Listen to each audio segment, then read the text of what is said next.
questions. So, in this second part, we'll be talking about living a lay Crosier lifestyle.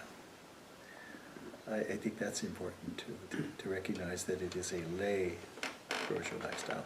You cannot be Crosiers. It's not possible. You can't live like us. It's just not possible. You're a lay person. You're in the world. You have your own profile in the church, and so your participation in Crosier life must be in accord with that also. Otherwise, why would we call you as lay people? And I know some of the associates you have are priests. They have to make the adjustment. First idea, I think, is this idea of being committed but not consecrated. I wonder what you understand about that.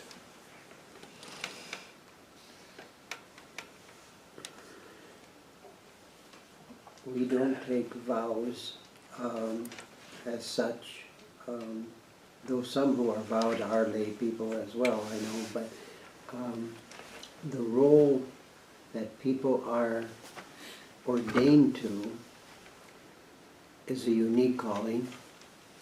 And as Crosier associates, we make commitments to this endeavor called Crosier Associate, but nobody laid hands on me. Yeah, we have to make the distinction between ordained and consecrated. So consecrated has to do with the religious life. Ordained has to do with the priestly ministry. So you have the lay persons, you have the ordained persons, and you have the consecrated persons. Crosiers are fundamentally consecrated persons, some of whom function as priests and some of whom function as lay people. The issue here is Crosier associates can't pretend to be Crosiers. They can't try to live like Crosiers live in terms of their daily practice, and that's what's impossible. And so you're not consecrated in that sense. Even with the vows, the evangelical councils, you can't do it in the same way as the Crosiers do it. But you are committed, and that commitment's basically baptismal commitment, and then committed to the ideals that the Crosiers express. Could you interpret committed as a promise also? Sure. Anything, sure. Yeah. Anything that it says, I will engage with. Yeah. Brothers and sisters are consecrated. Even though not ordained, they are consecrated. Yes, consecrated is entirely different than ordained. So there's three different roles spelled out here. Yeah. There are really two in the church, lay and ordained. Amongst the lay people, there are consecrated people. Okay. And amongst the ordained, there are consecrated people. What's the distinction there? The priests who are religious are consecrated priests. They live a religious life. We talk about the consecrated life as the religious life. It's another name for religious life. So diocesan priests aren't consecrated as such? No, they don't live consecrated lives. They're not members of religious communities. They're simply ordained. But lay people can also be consecrated. So nuns and brothers are lay people, but who are in consecration, in a religious consecration. Question, about priests versus consecrated. I always wondered the questions. Why do not religious have a permanent diaconate? I know when you're going through the priesthood, the transitional deacon for a year, but how come they do not have permanent deacons? Consecrated life? Like in your community, why wouldn't you have We could, but that's a different question than our Crosier life. That's a question of how people are going to participate in the ordained ministry. We could have permanent deacons who are Crosiers, but we don't. We have priests who are Crosiers, but not yet. I mean, is there a reason for that? That's just custom, history. Yeah. Okay, anything else on that one? All right. Appropriation of the mind and behavior of Crosier mysticism. Now, I want to talk a little bit about this because I think this is important. When we're talking about Crosier mysticism, we're talking about a vision of Christian biblical life, a vision that lives in the Crosier. So, this vision of Christian life is also a vision that lay people can have. But the Crosiers color it with their consecrated life, with the manner of living out the vision. So when you talk about a mystic or a mystical person, it's a person who walks around in the world living, seeing and living out a vision of life. So each of us has been given that vision in our baptism. So we're walking around the world as baptized people. Not everybody's walking around the world as baptized people. Not everybody's living out of that vision of baptism that we do, you see. Some people have no faith at all. Some people belong to a different faith. But we have been given a certain vision, and we enter into the world, we live in the world, and we live out of that vision. It affects everything we do. So I say that this, when you appropriate as lay people the mind and behavior Crosier mysticism, you're talking about those specific values that distinguish Crosiers in their consecrated life. The 3 pillars, the 3 vows, spirituality of the cross. The lay associate is trying to get that mind and trying to see the behavior of Crosiers that teaches that. Because the Crosier is walking around the world with the Crosier vision. Entering into society, entering into relationship, entering into a ministry, entering into liturgy, with this vision that we've just spoken about at the first half of our conference. That's the Crosier vision. That's the mysticism of Crosier life. So what the lay person who wants to be associated is got to somehow appropriate that. And in effect, you are, as lay people, in general, you are a mystic in the marketplace. You're moving around the world with your vision, but your vision as lay associates is colored, affected, influenced, shaped a bit by Crosier values. Now there's a difference between imitating Crosiers. Well, you can do that somewhat, but you can certainly appropriate the Crosier vision for yourself as lay people. That's what I think is essential to becoming a companion or an associate, is that you have learned, you have been able to appropriate the values that we talked about before. What is church? What are the fundamentals of the Crosier life? And you appropriate that as a person who has the lay profile. Everything a lay person's supposed to do, you are walking around doing now with a kind of mystical Crosier vision that you have appropriated. You don't appropriate the lifestyle of the Crosiers. You can't. You can't live celibacy. You could, I suppose, if you were celibate. You can't. You don't live a community of goods like we do with poverty. You're not. Your obedience is a bit. It's the same obedience, but it's differently exercised than we do. You can't do that normally. So you're not imitating behavior. You're not imitating a Crosier.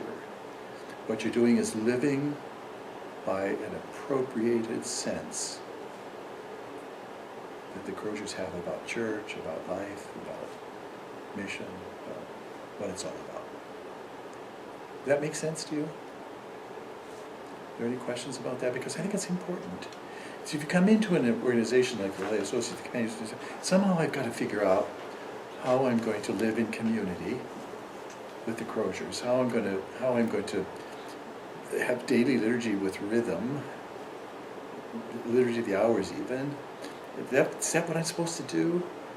You know, am I supposed to ask the Crozier Superior what to do for mission? And, you know, I mean, is that what I'm supposed to do?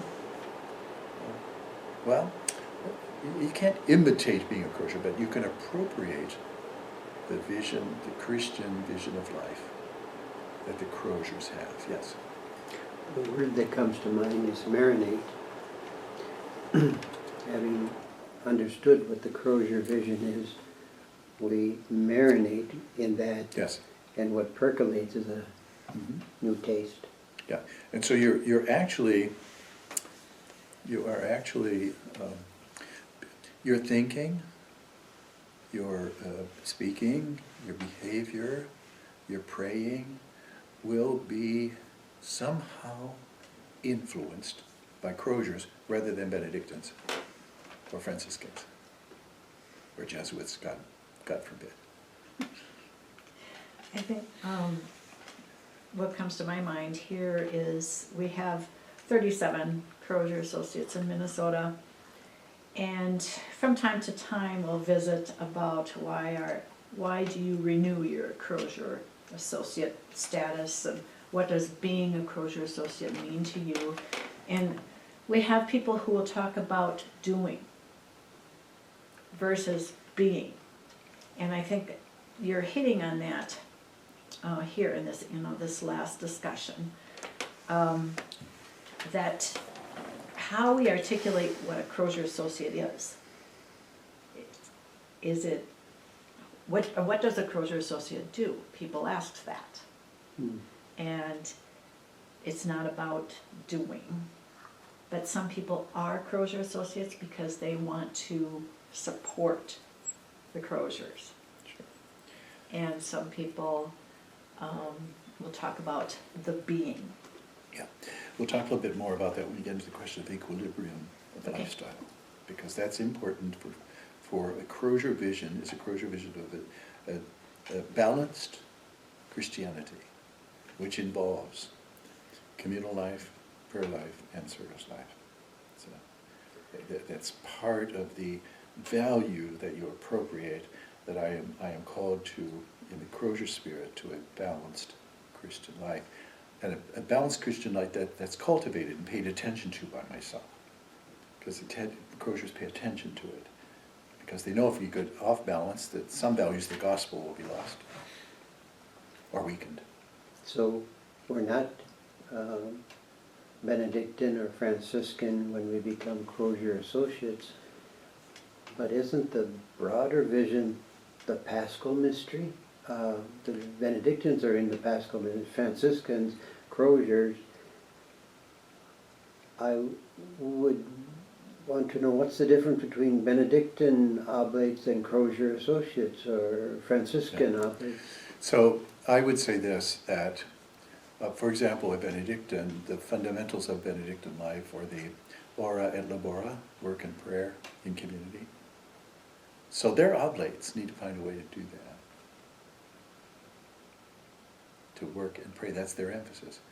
The Franciscans, that's the Paschal mystery, by the way, to sacrifice whatever in you keeps you from working and praying.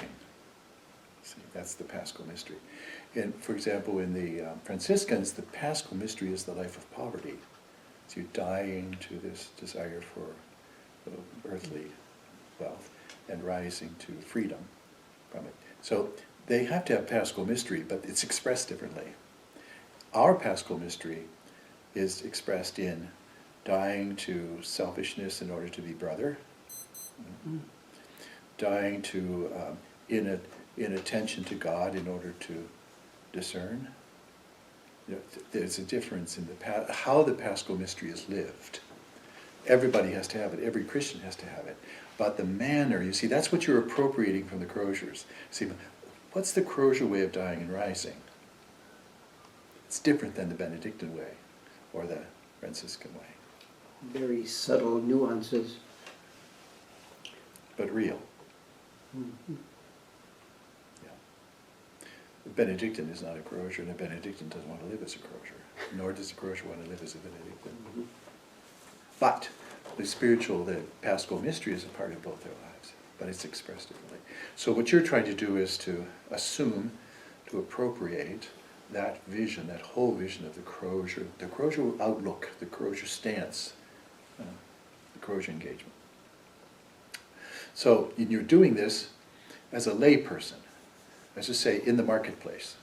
You don't leave the marketplace to be a Crosier associate. You're a layperson. You're an agent of the church in the marketplace. So when you want to be a Crosier associate, you have to stay in the marketplace. You can't move into the monastery.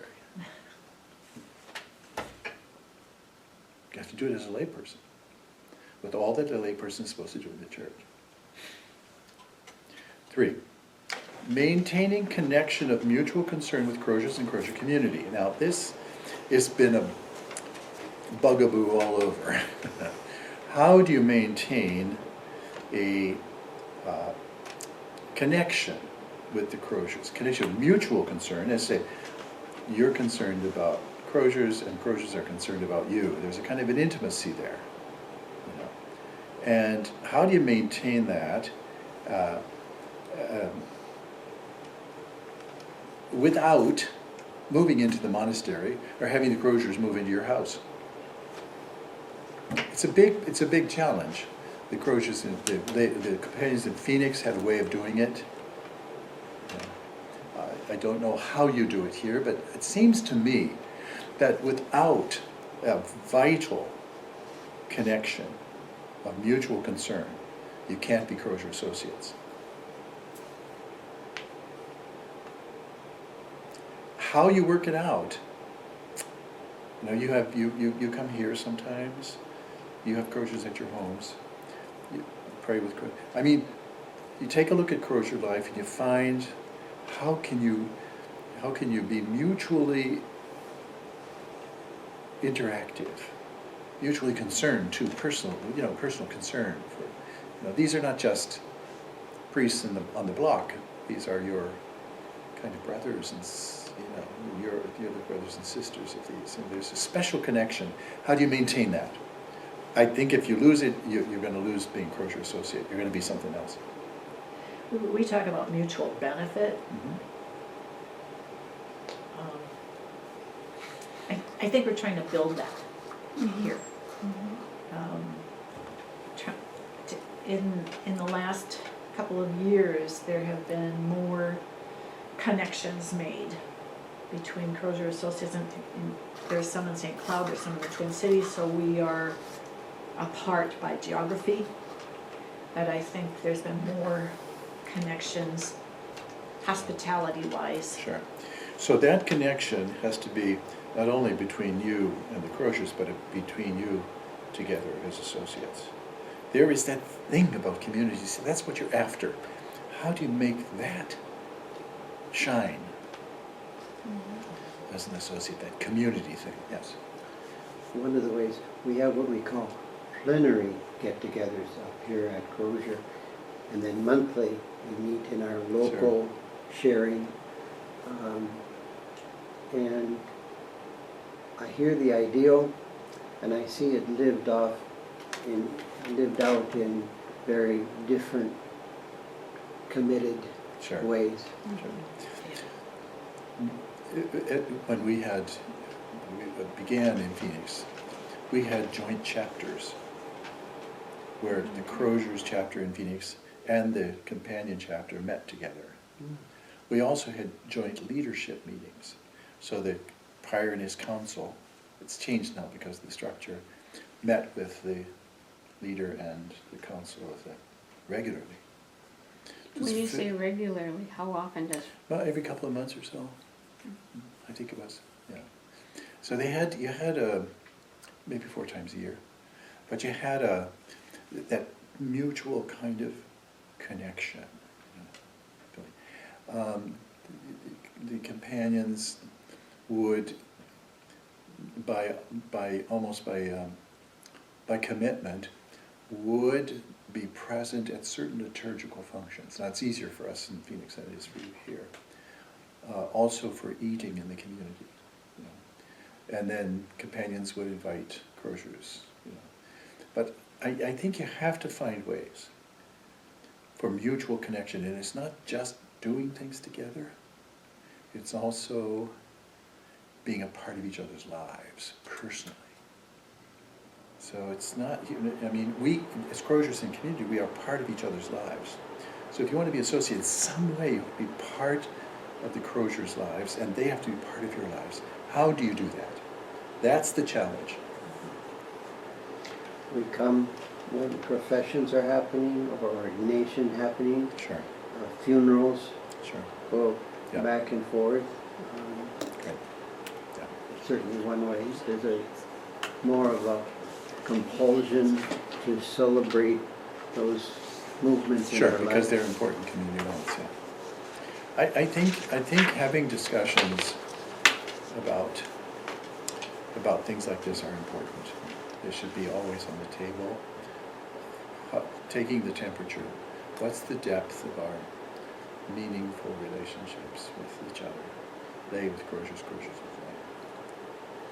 A couple of years ago, you gave us a retreat to the Crosier Associates. They had that day of recollection with us.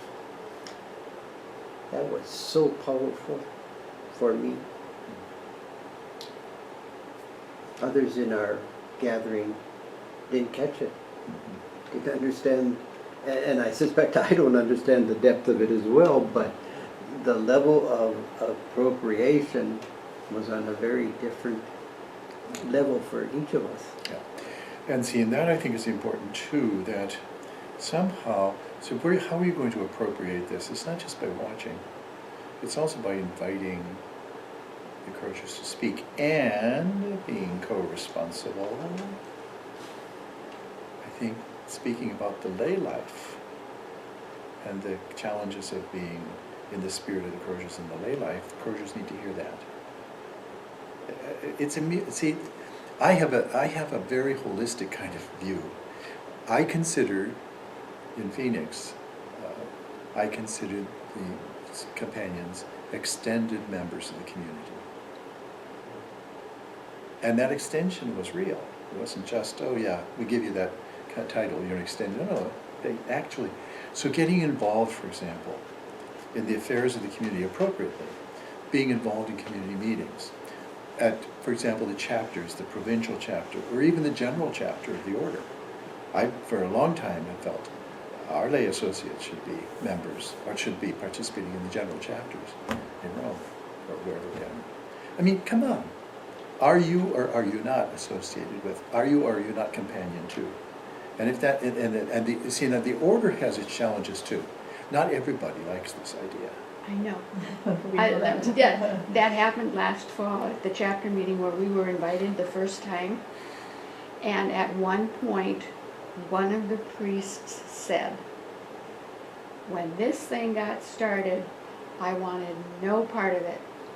And he apologized to those of us there and said, I was wrong. Yeah.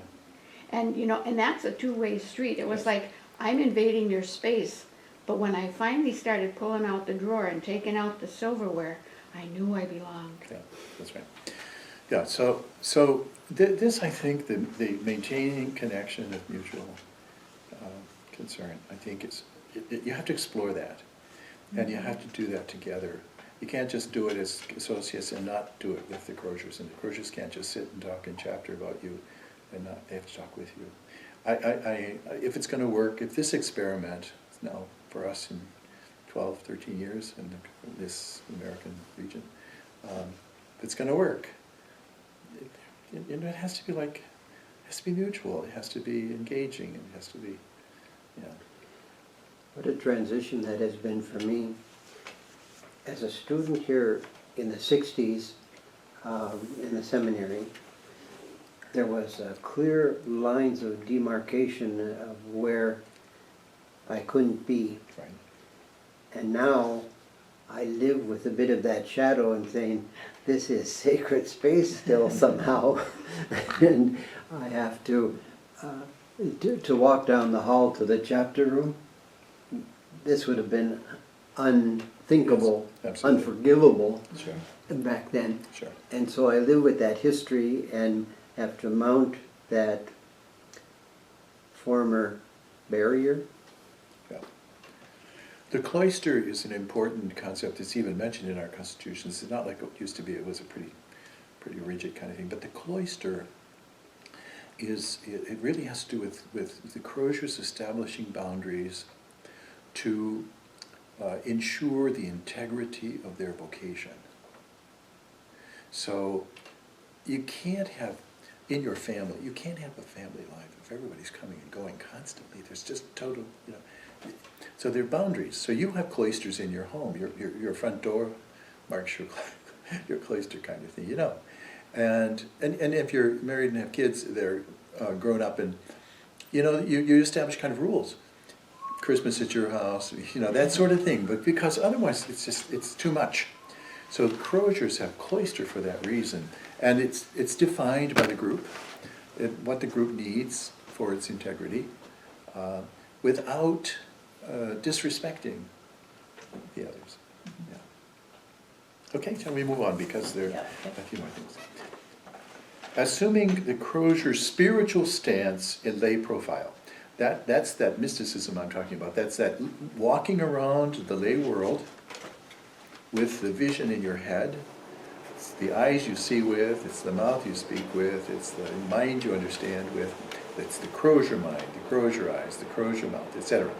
So, assuming the Crozier's spiritual stance in the lay profile, being a mystic, Crozier mystic in the marketplace. So, one of the very important things about, I think for assuming the spiritual stance in the lay profile is this thing about being church.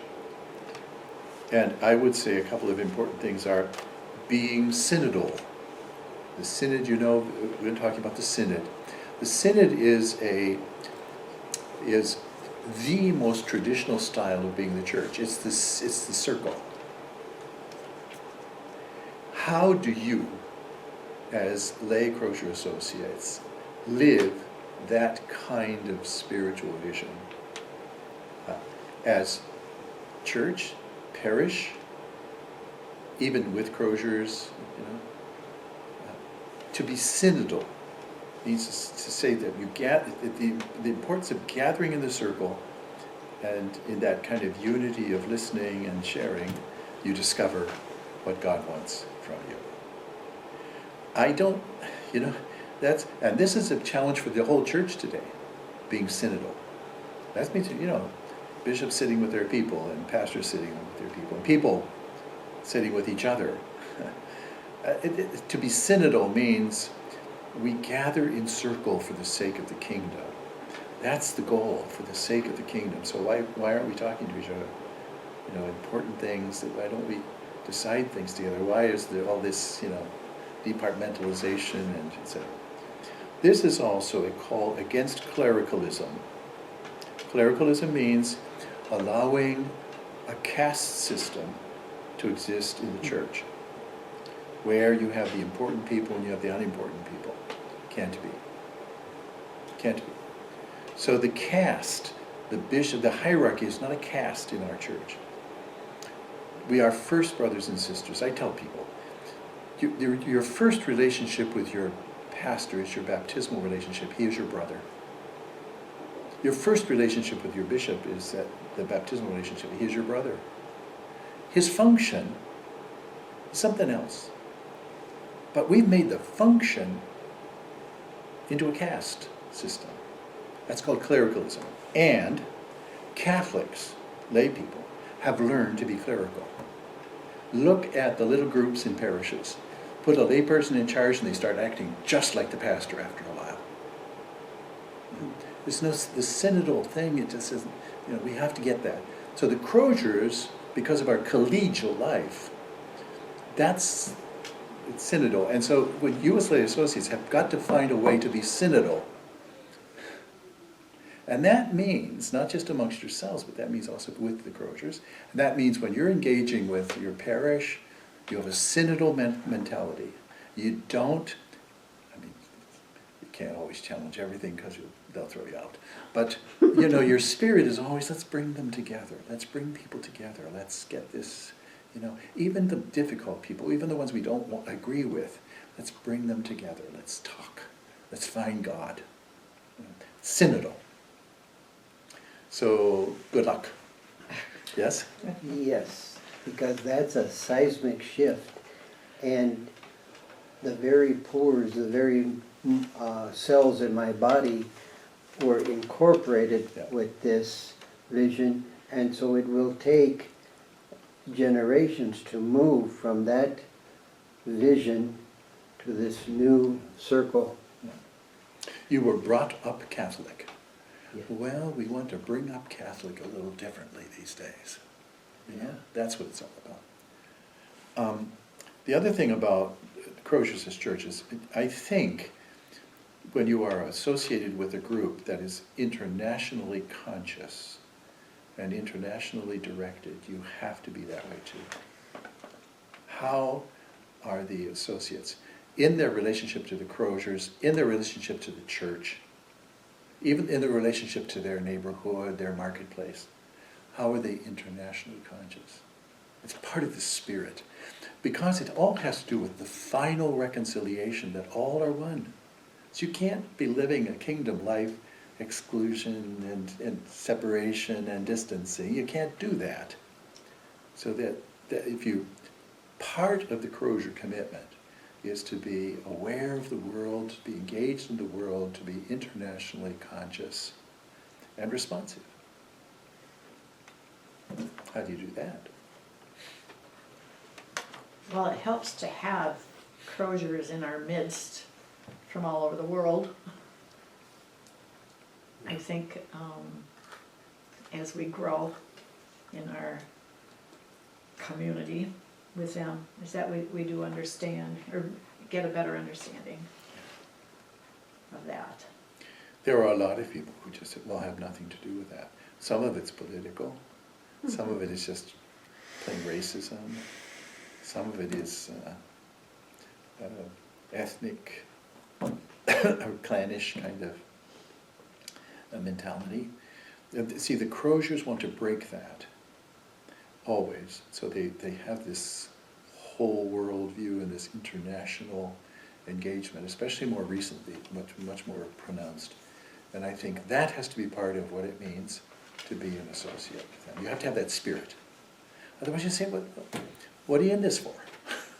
Have you read the book Cast by Isabel Wilkerson? I've heard of it, but I haven't read it. Well, it is exhausting and accusatory of us, because we live with this unconscious, and it's called caste. Yeah. When you're talking caste, it's in our midst. Yep. So I want to emphasize that with you, and I'm saying if you want to be a Crosier associate, this dimension has to be there. You can't be associated with the Crosiers without it. You haven't picked up something that's vital. Okay. I want to talk a little bit now about co-agents in the church. So you are co-responsible, you are agents with the clergy and consecrated people. So how do you do that? And so I would say, with regard to the community issue of Crosiers, is leadership for love and community locally and beyond. The Crosier associate should be known as a community person, a community builder, everywhere in the marketplace. That's so much a part of what it means to be a Crosier, making all those connections and bringing together and unifying and making the oneness of the community. That the associate has to have that spirit. It's part of the mystic vision that you're walking around the world in. Where is the disunity here? In my parish or in my family or in my neighborhood? Where is the disunity? And my intention, I maybe can't do anything about it much, but my intention is, no, that I want to do so. I want to engage with that. That, I think, has to be a part of so leadership in love and community, locally and beyond. That's that international dimension. How do you do that? For me, one of the things bringing people together is talking about my faith rather than my religion. Because when we talk about our faith, I can talk with my Lutheran brothers and sisters, and our faith life is very similar. When we get into religion, then we get into trouble. So you need to be conscious in the way you talk and who you don't talk with. You know, you need to be conscious that part of the mission, the Crosier mission, is the new world, where the desire is that we become one. So that's part of the spirit of the lay associate, Crosier lay associate. Benedictine might have a different one, or Franciscan, I don't know what they would teach their associates, but I think this is us. I think always keeping the big picture in mind, that's what you've been talking about That's the all vision. morning here is, and not get lost in details, and being able to bring that big picture forward. What do we want? What do we want to be? Exactly. I think the second thing now about liturgy, consistently active engagement in communal liturgical life. So, a Crosier associate must necessarily be a liturgical person. I'm not talking about rubrics. I'm not talking about having everything done right in the church, in the sanctuary. I'm talking about a person who is there with the community for liturgical prayer, who is engaging, who is involving him or herself with the liturgical prayer in a consistent way. That's Crosier. That's consistent liturgical life. Now you can't do what we do. We come together 5 times a day.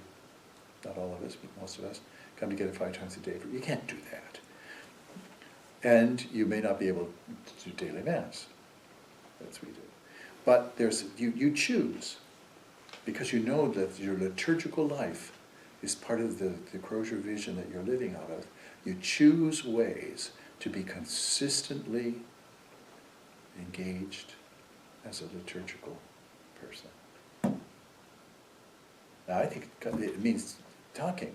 So not being at Mass for a Crosier associate on Sunday, not being at Mass is just unacceptable. That's when the liturgical community is at its height.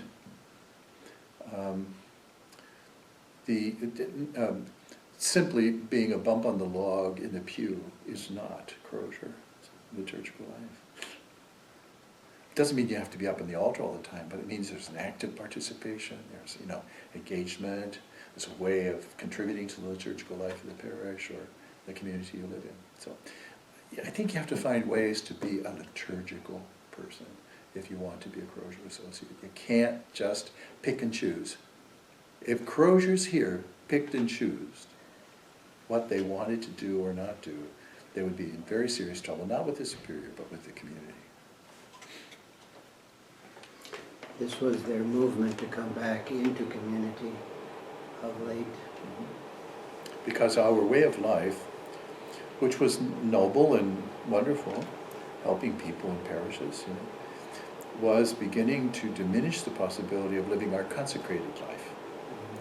And so the choice was made for the consecrated life without excluding possibility, but said, look, here's who we are.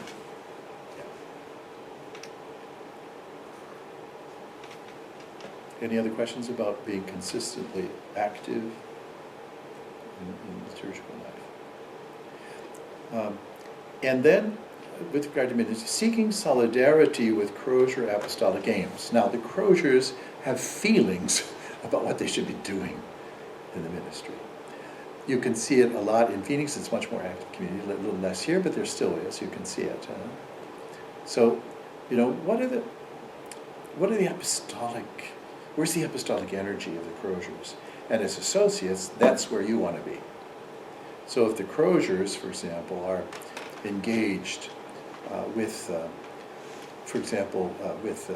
displaced, the migrants, the people in prison, associates need to be interested in. Not that you have to do that, but you have to have solidarity with it. You find a way to connect with it, either by personal engagement, active engagement, or by some fraternal. I don't see how you can be an associate and not identify Crosier associate, and not identify with the apostolic vision, the apostolic desires, the apostolic passions of the Crosiers. And geography comes into play here. I think with the Native American community that we have, and there's a recognition there that we can be involved. Yeah. So you don't have to be involved in this one, but there are Native Americans in your community. Yes. So that's what I'm talking about. You see, you say, and it does. But there's some bigger things that the Crosiers are involved in too. So like interfaith dialogue. Yes. See, an associate has to be open to that. Has to be contributing to it. Maybe it means making a financial contribution to make it. I don't know what you do, but you say we're in solidarity.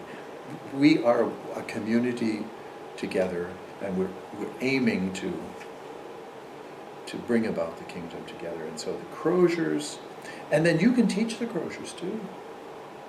Look, boys, look around. Where's the need? We see a need there that's not being met. Want to talk about it? See, that's being co-responsible. You probably are not inclined to do that because you've been brought up Catholic. All I'm trying to do is kind of open the path a bit to what you... So shaping life according to basic gospel values, which is the evangelical counsels.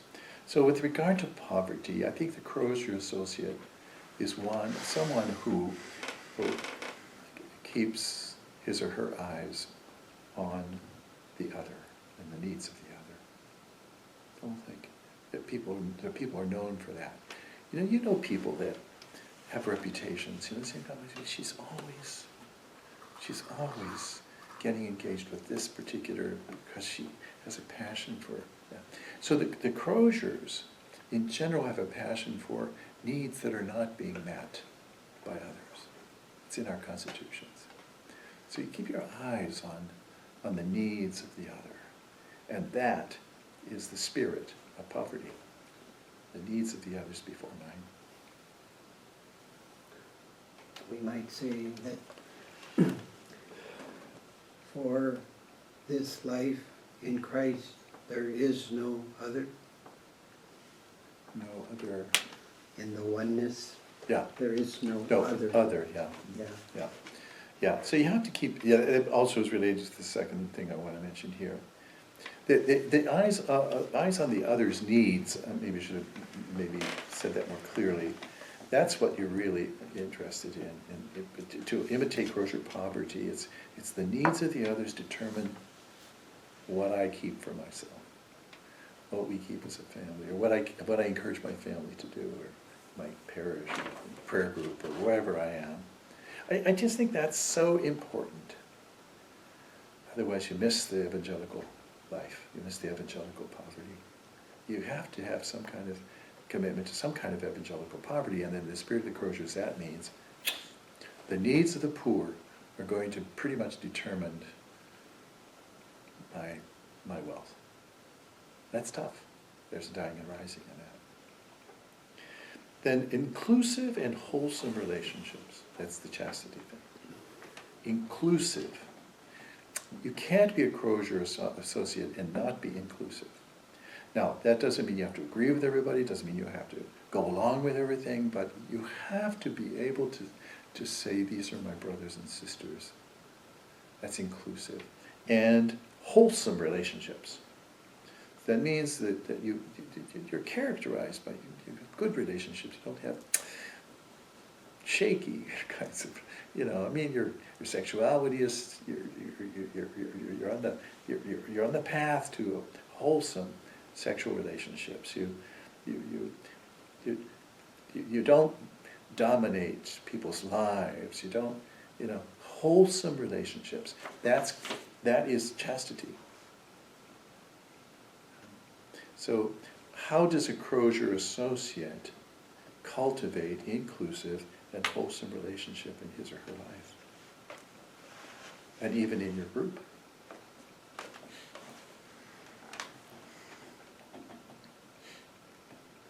One of the things I've noticed with the associates is we've begun to know each other long enough now to risk voicing our true opinion, even though we know it's not going to set well with the group, and working on talking about those things. Yeah.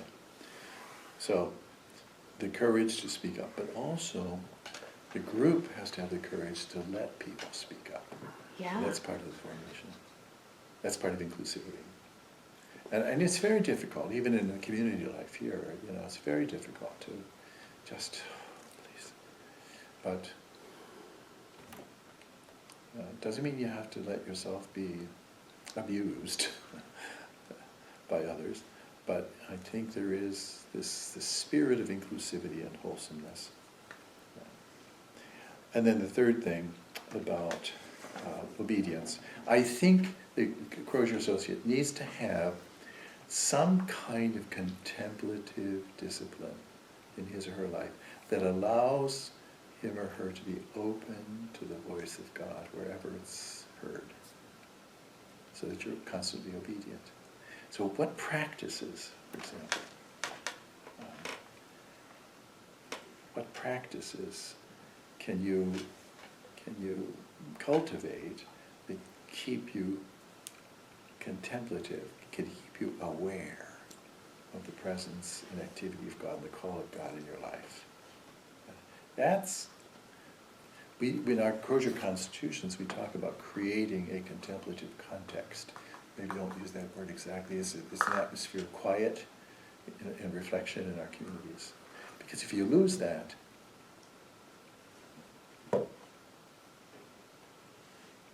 The whole idea of obedience, to listen, attentive listening, which is a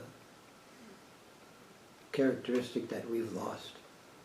The noise is so ubiquitous that listening is overwhelmed.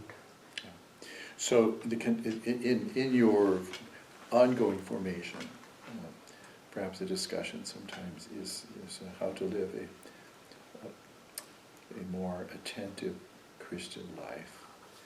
What practices? Is it spiritual direction? Is it spiritual reading? Is it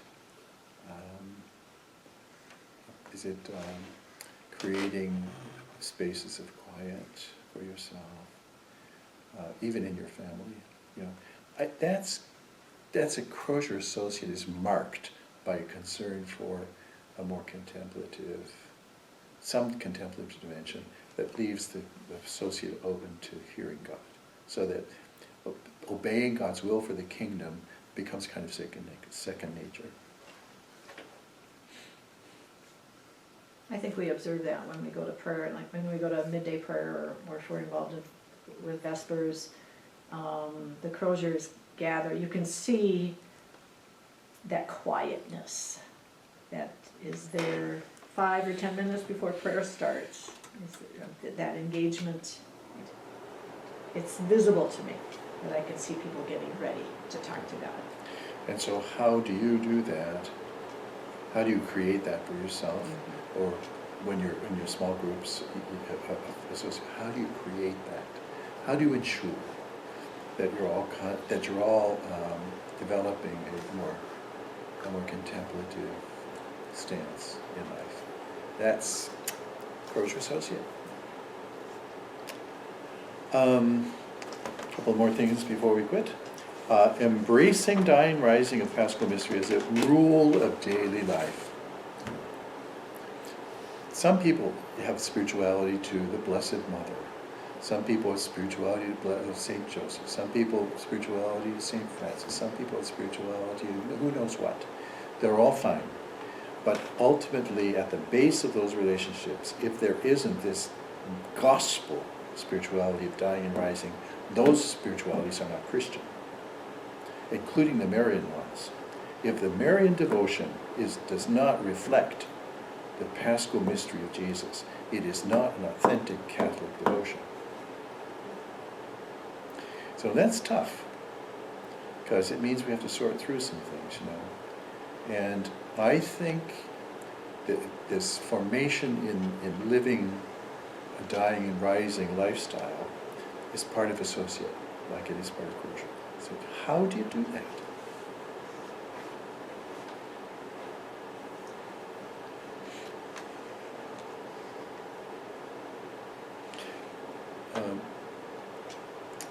You know, I think a lot of it has to do with having our minds open to it and getting some kind of instruction and, you know, help with it. Their books, their conferences, and sort of.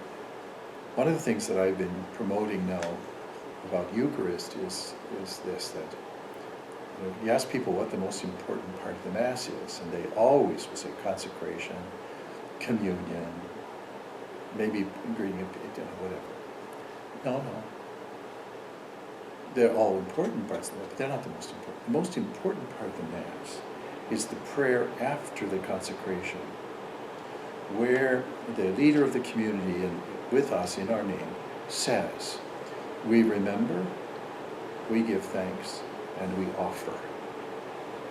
What do we offer? Not just the Eucharistic Christ on the table, but the whole Christ. Every Catholic at Mass at that time is supposed to enter into the sacrifice, die to what is not of the kingdom in their hearts and minds and behavior, in order to rise with the Christ. So you imagine on Sunday morning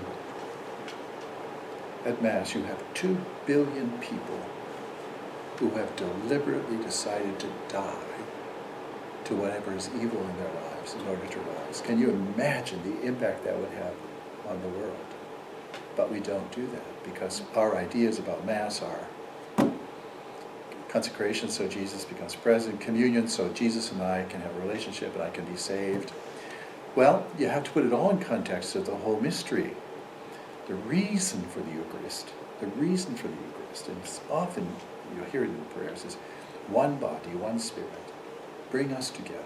Make us all a sacrifice in that way for the kingdom. I am willing to die for that. I'm willing to die to the pride in my life, to the lust in my life, to the greed in my life, to the inattention in my life. I'm willing to die to that. And I know every Sunday when I'm at Mass, and every day actually, I know what it is I have to die to. That's being truly Christian. That's Eucharistic action. That's why the Eucharist was instituted.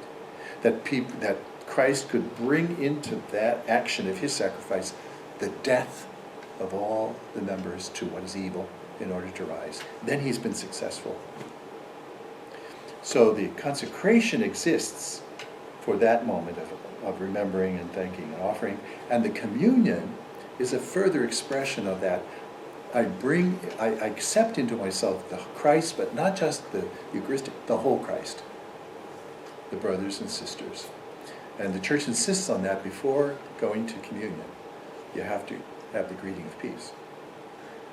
So, I mean, you have to think about these things, you know. So this thing about embracing, dying, rising, the Paschal mystery extends even into our Eucharistic life. It is our Eucharistic life, and Eucharistic life expressed in our ordinary life. You and I, when we're at the Eucharist, we know why we're there.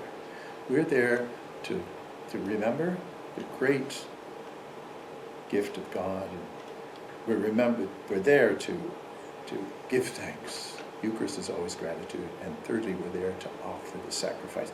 We used to talk about the sacrifice, the holy sacrifice, the Mass. Today, you don't dare bring that up. People say, "Oh, that's old stuff." No, it's not old stuff. The holy sacrifice of the Mass is the holy sacrifice of me for the sake of the kingdom. I am willing to die, and I say it when I'm offering after. So how are you going to do that? Get that spirit of, dying and rising into the companions as that's their way of life. I'm sorry, associates. Okay. Cultivating Christian equilibrium. That's very important to Crosiers. That your life of community, your life of liturgy, and your prayer, and your life of service have to be in balance. So if Christian life to you is just being out on the street, I'm sorry. not biblical, not New Testament. You have to have the communal dimension and you have to have the liturgical dimension. Or my thing is, I don't care what happens, I go to Mass every day and I'm in Eucharistic adoration, that's it. No, sorry. What about the ministry of service? What about living together with the others? See, you have to do that. So I think if you want to be Crosier associate, you have to cultivate an equilibrium, Christian equilibrium of life. Otherwise, it's not true to us. You can be somebody else, but don't call yourself Crosier associate. You're marked by an equilibrium in your Christian lifestyle.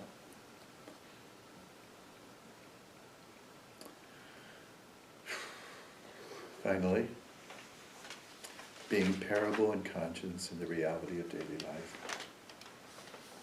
You know, this awareness that I'm a parable of the kingdom, and I am the conscience of the kingdom as well for the others.